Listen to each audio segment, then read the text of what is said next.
Sarah dusted cobwebs. The house creaked. Every floorboard groaned. She shivered. It was late, too late. Shadows danced on the walls. The attic air was thick and dusty. Moonlight streamed through the grimy window. She picked up an old music box. It was shaped like a ballerina. She wound the key. A haunting melody filled the air. Sarah stopped dusting.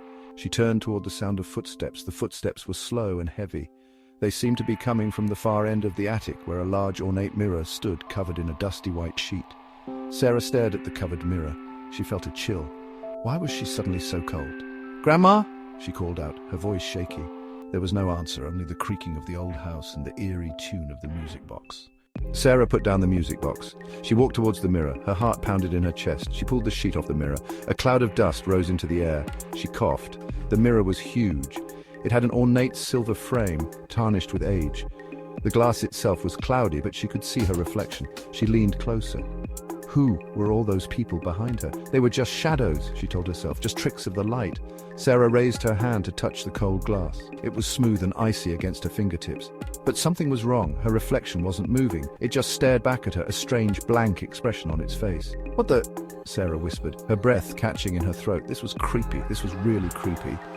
She took a step back from the mirror. She bumped into something solid. She spun around. Nobody was there. Sarah turned back to the mirror.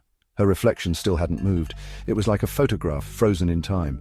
Except now, her reflection was smiling. A slow, cruel smile spread across its pale lips.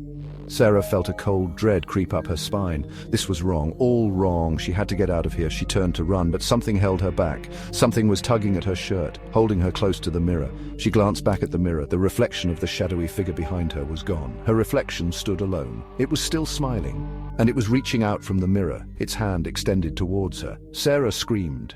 She pulled away from the mirror. She stumbled back, tripping over her own feet. She scrambled to her feet and ran. She ran as fast as she could, her blood pounding in her ears. She could hear the sound of her own ragged breathing, and something else. Something cold and wet, like breath on the back of her neck. She didn't dare look back. She raced out of the attic, down the stairs and into the night. She didn't stop running until she reached the safety of her own home. She slammed the door shut behind her and leaned against it, gasping for air. She was safe now, or was she? As she caught her breath, she glanced at the hallway mirror, and her blood ran cold. Because standing behind her, smiling that same cruel smile, was her reflection. And in its cold, dead eyes, she saw something truly terrifying. It was free.